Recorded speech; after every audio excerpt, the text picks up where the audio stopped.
4, a former Lomira fire chief and village employee faces charges of misconduct and theft.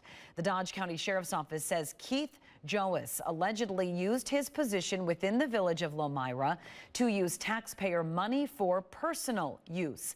The 40-year-old was fired from the village back in February.